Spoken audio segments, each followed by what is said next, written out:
everyone. I hope you all are safe and healthy at your home.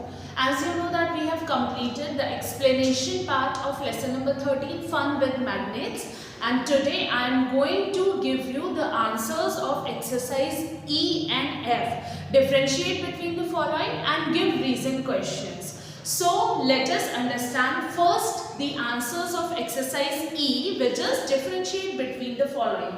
So the first differentiate is you have to write the differences between natural magnets and artificial magnets. As I have already told you that natural magnet is the magnet which is found in nature. जो rock मिला था magnetite rock, that is the natural magnet. So the first point of natural magnet is it is found in nature.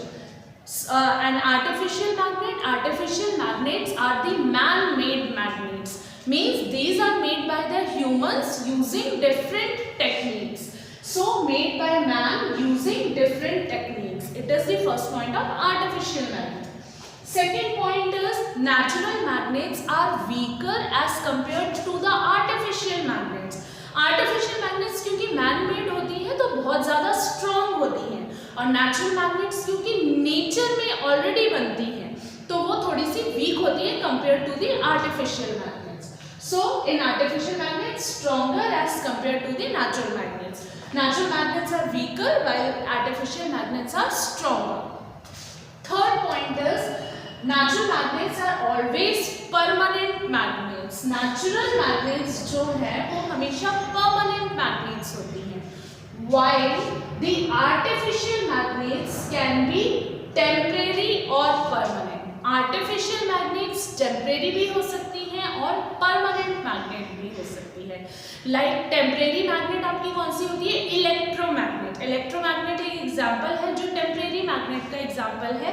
वो कब as a magnet behave करती है? Electromagnet का मतलब हुआ इलेक्ट्रिसिटी. जब मैग्नेट में इलेक्ट्रिसिटी जनरेट होती है तो जब हम उसे मैग्नेट में करंट प्रोवाइड कराएंगे तब वो एज अ मैग्नेट बिहेव करती है. तो इसलिए उसे टेम्परेरी मैग्नेट कहते हैं.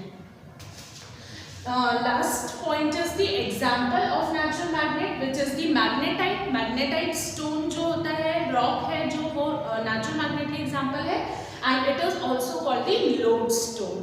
And artificial magnets के example bar magnet हो गई, horseshoe magnet हो गई और circular magnet हो गई. बहुत सारे examples artificial magnets को different shapes में produce किया जाता है. So this is the first differentiate. Second, you have to write the differences between magnetic substances and non-magnetic substances. So magnetic substances are those substances that are attracted by the magnet. Jin substances को magnet attract करती है अपनी तरफ वो magnetic substances है. Example iron, cobalt, nickel, etc. And what are non-magnetic substances? Substances that are not attracted by a magnet. जो magnet से attract नहीं होते हैं सब्सटेंसेस वो non magnetic substances. Example aluminium, copper, would etcetera. So this is the exercise of differentiate between the following. Now moving to the next exercise F, which is give reasons. Reasoning questions. So the first question of give reason is repulsion but not attraction is a sure test of magnetism. Magnetism का जो test है means अगर आप कुछ test करना चाहें कि ये जो मेटल पीस है whether it is a magnet और नॉट तो उसके लिए अगर वो किसी दूसरी मैग्नेट से अट्रैक्ट हो जाती है तो इसका मतलब ये नहीं है कि वो मैग्नेट है बल्कि जब वो रिपेल होगी तब वो एक श्योर टेस्ट होता है मैग्नेट का. ये हमें पता है कि मैग्नेट हमेशा पोल्स में एग्जिस्ट करती है. एक नॉर्थ पोल होता है, एक साउथ पोल होता है. Like pole repel each other while unlike poles attract each other. Like pole मतलब दो मैग्नेट्स हैं उसके आप लाइक पोल पास लाएंगे. Like pole means north pole और नॉर्थ पोल पास में लाएंगे तो वो रिपेल होंगे आपस में. वाइल एक मैग्नेट का नॉर्थ पोल और दूसरी मैग्नेट का साउथ पोल आप लेकर आएंगे तो दे विल गेट अट्रैक्टेड. या फिर इस मैग्नेट का साउथ पोल इस मैग्नेट का नॉर्थ पोल पास में लाएंगे तो दे विल गेट अट्रैक्टेड. तो अनलाइक पोल्स अट्रैक्ट होते हैं और लाइक पोल रेपेल. तो अगर आपको टेस्ट करना है किसी मेटल का कि ये मैग्नेट है या नहीं तो अगर उनके पोल्स अट्रैक्ट हो गए मान लीजिए आपके पास वो मेटल का पीस है जिसको आपको टेस्ट करना है, तो आप एक मैग्नेट लेंगे, मैग्नेट के पहले आप एक पोल उसके तरफ, एक पोल जो आपका आयरन पीस है उसके एक एंड पर मैग्नेट का एक पोल लाएंगे, अगर वो अट्रैक्ट हो गया ठीक है, फिर आप दूसरे साइड का जो पोल है वो लेकर आएंगे, मैग्नेट का दूसरी तरफ वाला पोल, अगर वो भी अट्रैक्ट हो गया तो मीन्स जो आपका मेटल पीस है वो मैग्नेट नहीं है, क्योंकि अगर ये मैग्नेट होता तो जो हमने जो बार मैग्नेट ली है टेस्ट के लिए उससे एक पोल तो अट्रैक्ट होता और दूसरा पोल रेपेल होना चाहिए था, क्योंकि मैग्नेट के जो एक तरफ का पोल है जो लाइक पोल्स होंगे वो तो रेपेल करेंगे, अनलाइक अट्रैक्ट करेंगे, सो इसलिए रिपल्शन श्योर टेस्ट होता है magnetism. See, a metal piece is a magnet only when one pole of it gets attracted and other one gets repelled. Magnet जो मेटल पीस है वो तभी मैग्नेट होता है जब उसका एक पोल तो अट्रैक्ट हो जाता है पर दूसरा पोल रेपेल होता है। As unlike poles attract and like poles repel each other, क्योंकि unlike poles attract करते हैं और like poles repel करते हैं। If both ends are attracted, the metal bar is not a magnet. अगर दोनों ही पोल मेटल पीस के दोनों ही पोल अट्रैक्ट हो जा रहे हैं मैग्नेट से, मेटल जो हमने मैग्नेट ली है अगर उसके इस साइड वाला पोल भी और इस साइड वाला पोल दोनों ही मेटल पीस से अट्रैक्ट हो गए तो वो मैग्नेट नहीं है। Thus repulsion and not attraction is a sure test of magnetism, इसलिए repulsion magnetism का sure test है। Coming to the second question is to store magnets, magnetic keepers are used. Magnet को स्टोर करने के लिए magnetic keepers का use करते हैं। मैग्नेटिक कीपर्स मैंने आपको बताया था 2 बार मैग्नेट है, उसके बीच में हम वुडन का पीस रखते हैं और साइड में आयरन की स्ट्रिप होती है लगाते हैं, जिसको मैग्नेटिक कीपर्स कहते हैं। तो क्यों रखते हैं हम मैग्नेट को मैग्नेटिक कीपर्स में?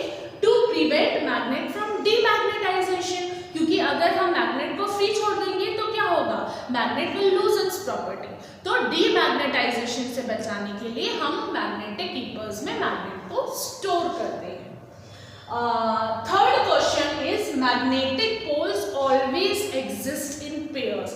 मैग्नेटिक पोल्स हमेशा पोल्स में एग्जिस्ट करते हैं, क्यों? This we have read that it is not possible to produce just an isolated north or isolated south pole.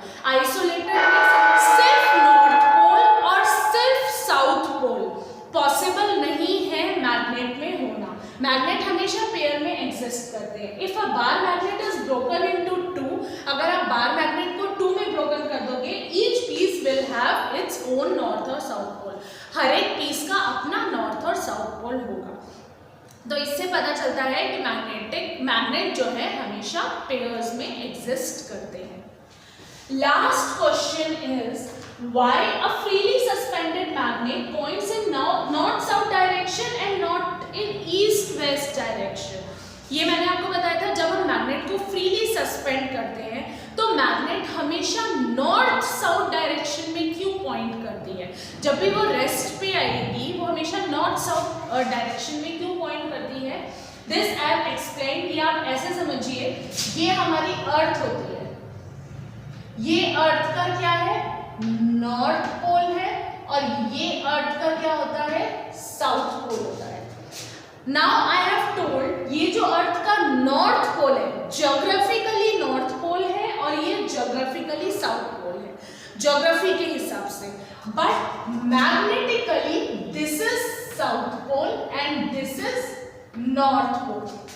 Magnetically जो नॉर्थ पोल, जो ज्योग्राफिकल साउथ पोल है, जो जो ज्योग्राफिकल नॉर्थ पोल है, मैग्नेटिकली वो अर्थ का साउथ पोल होता है, और जो ज्योग्राफिकल साउथ पोल है मैग्नेटिकली वो अर्थ का नॉर्थ पोल होता है।